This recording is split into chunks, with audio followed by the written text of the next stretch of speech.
His name was Horatio Alger.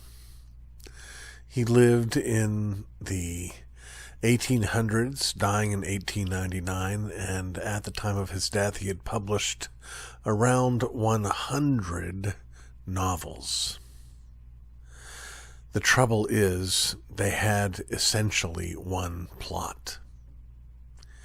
You see, Horatio Alger first made it big as a writer, publishing a book called Ragged Dick, a story about a young man who was born into a disadvantaged context, but through hard work and character, works himself up to middle-class respectability. And this formula that he took, he kept following. He kept following and kept following and kept following. After many years of the same kind of character, the poor, diligent young man, the stuffy, snobbish young man who looks down at him, the mysterious philanthropist, wealthy stranger who finds out about the young boy, all of these stock characters show up in all of these stories. Such that not only did this become an unhealthy cliche, but it actually has its own name. Horatio Alger was the inventor of the rags to riches story.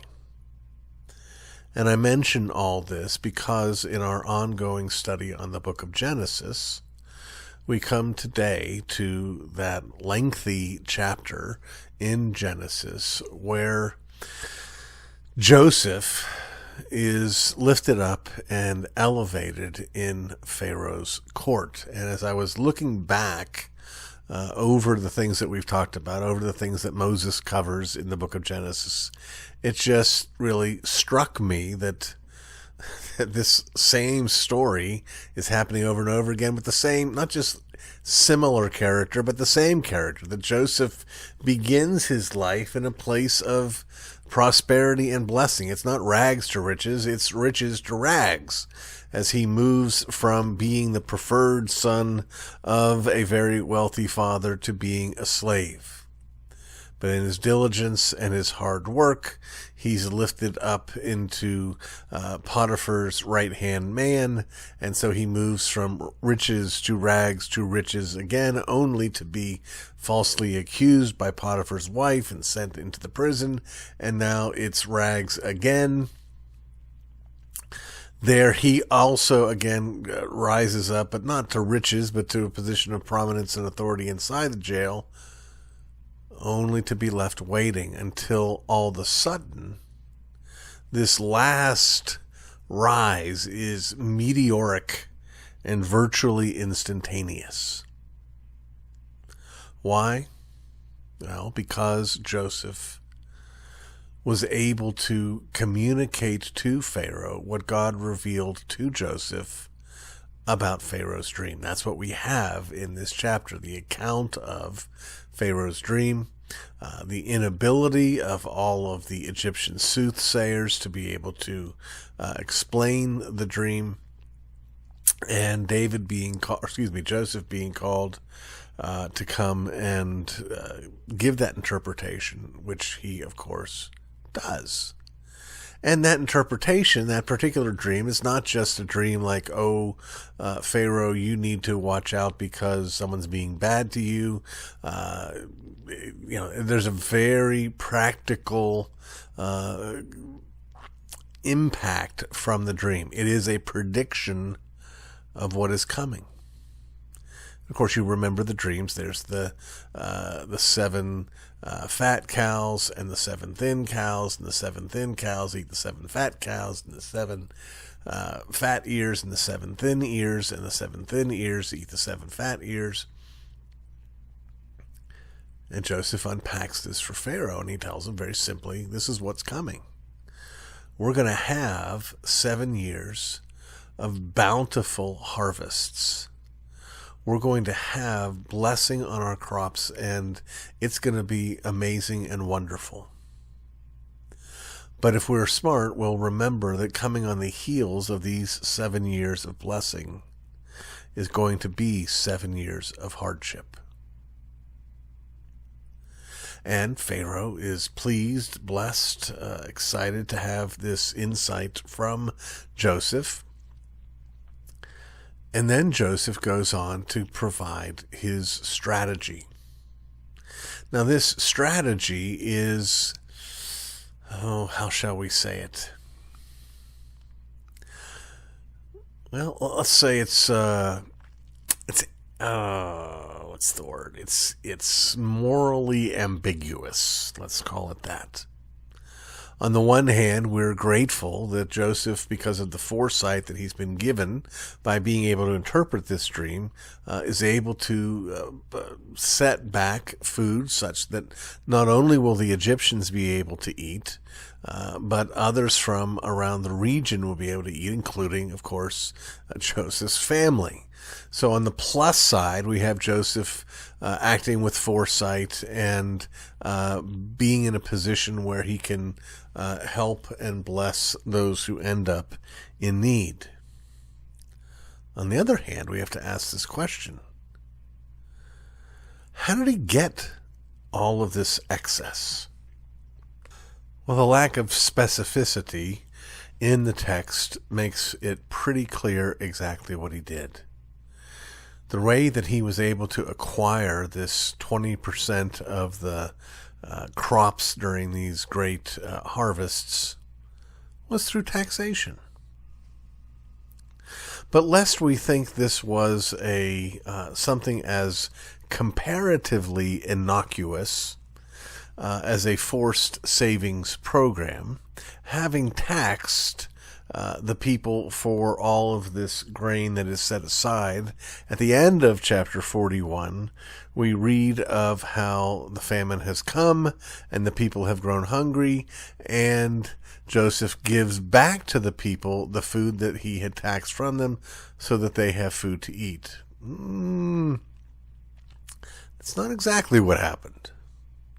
What actually happened is that as people were hungry and they came and cried out for food to eat, that Joseph sold what he had taxed from the people to the people. Now, this is going to get, in chapter 42, even more draconian, as Joseph is essentially going to seize the whole wealth of the whole nation for the Pharaoh, not for his own profit or benefit, but for the Pharaoh, through this capacity that he had to know what was coming. That's what Joseph does. Now, we need to be very careful here. I think it's perfectly fitting and appropriate for us to see in the elevation of Joseph, in him being lifted up out of the prison and being given all the authority and all the glory under the Pharaoh, to see a type of Jesus, to see this like unto the resurrection of Jesus and the ascension of Jesus. I think that's right and fitting. I think we'd be crazy to miss it. But one of the dangers that comes with our pursuit of typology is when we feel the need, and you can do this with historical events in the Old Testament, or you can do this with parables that Jesus himself spoke. You have to be very careful not to turn these things into allegories where every single part of the story must have a corresponding reality in the antitype. That is, I don't want us to say, I want us to be able to look at this honestly and say, yeah, I'm not so sure that what Joseph is doing here is honoring to God and legitimate and fair. This looks like big government taking advantage. And then how are we going to see Jesus doing that? Well, we don't see Jesus doing that because Jesus doesn't do wrong. So don't push this too far, this connection between Jesus and Joseph. And when we remember not to push it too far, then we can say, yeah, Joseph wasn't too terribly gracious and kind in how he treated the citizens of Egypt. He blessed his master, that's for sure. But he did it at the expense of others. He took advantage of his power to impose these taxes on the people of Egypt. Not something we should be cheering for or encouraging, even though in the end it meant in part that those people would have something to eat. I don't want us to miss, though, that reality, that he is lifted up. He is exalted. Pharaoh, remember, Pharaoh, after he hears about the interpretation of the dream, Joseph goes on and says, you need to find someone with the wisdom to sort of plan for how to handle all of this.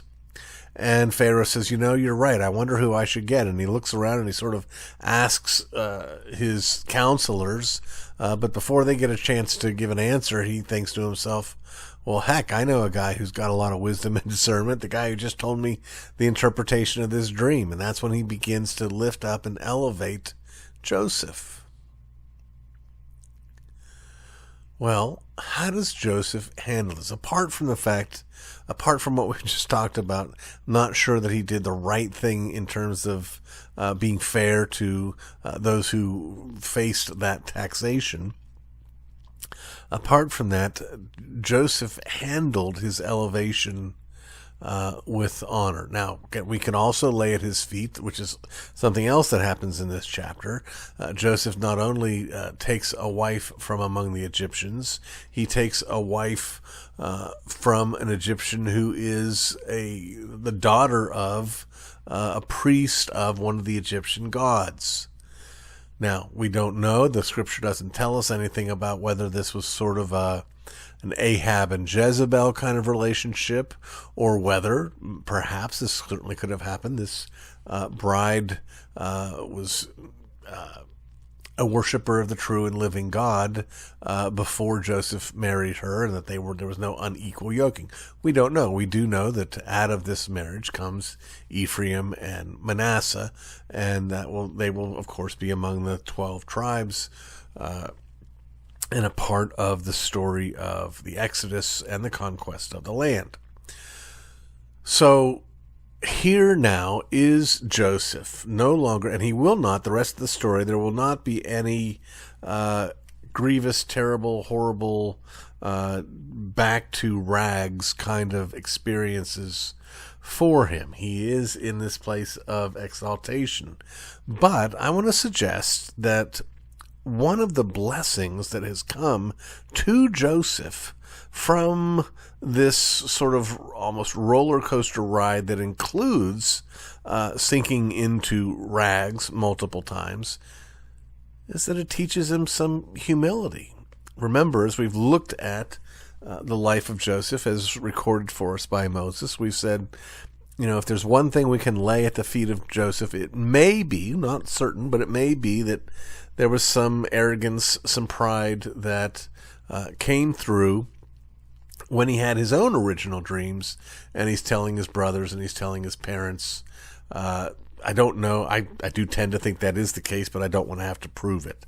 But I do believe that having gone from that place, having this dream about a future exaltation, and wanting to sort of immanentize that eschaton, that is, wanting to hurry up that fullness so that his brothers and his parents will bow down to him now, he did show some arrogance, and in the context of that, God led him to learn some humility. And that humility is these experiences, first of being sold into slavery and then being falsely accused and arrested. And so now when he's lifted up, he's got some ballast. He's got some pushback against that propensity that would lead him to pride and to self-sufficiency. Because that really is the pattern that we see happening with God's people. That when we find ourselves in places of blessing, we find it all too easy to forget that it's blessings that we have received from the grace of God, not things that we have earned on our own. And we grow prideful, we grow forgetful of God's grace. And then God, in his grace, sends us hardship. Well, again, Joseph has been through this. Now he's in this place of exaltation, and he has brought with him the humility that he has learned. And of course, we're going to see that made even more manifest in future chapters when he interacts with his brothers. For now, I think it would be wise for us to learn this simple lesson from all of this. We may or may not have had visions or dreams about the future, but the Word of God does tell us that we sit with Christ in the heavenly places, that when we persevere, we will find ourselves exalted, that we have a future that's wrapped up in glory, a glory we have not earned, but a glory we receive because of our union with Christ. That glory, however, as certain as it is, as confident as we can be, that we will enjoy and be blessed in that glory, is future. We don't want to immanentize the eschaton in our own lives and act as though we have already arrived. One of the ways we know we haven't arrived is we still sin. And that sin should serve as a goad to our own humility. I was talking with a friend the other day about 1 John. And this fellow has been teaching or preaching through 1 John, my friend, and he said, there's some level in which it's just so repetitive and so much weight and burden of check yourself. And I said, the funny thing about that is, yes, you're right. You go through 1 John and it's all the time, all these tests to see if you're actually in the faith. And these tests are really, really scary. I said, the only thing that counterbalances that is that at the same time that John is saying, if you're not doing this, you're not doing that, you're not in. At the same time, he says this: if you think you're without sin, you're not in. So there's a reminder that sin is an ongoing reality, even in the midst of John enjoining us toward greater obedience. Well, we're not there. We haven't arrived. We're not finished. But that sin is there to remind us of our dependence upon the grace of God. To remind us that everything that we do have and everything that we've been promised is grace. There's no room for pride. There's no room to demand circumstances that are comfortable, to insist on sitting in a seat or a throne of power. It's not time yet. We can look at our lives as time in the prison. Not because our bodies are prisons. Don't misunderstand that. I'm not teaching Greek philosophy. Because we live in a world with sin. We live in a world in which we have our own sin to wrestle with. But the future is certain. And the future is promised. We're in a manner of speaking, the opposite circumstance of Egypt. We are in the midst of 7 lean years, 7 being the number of completion.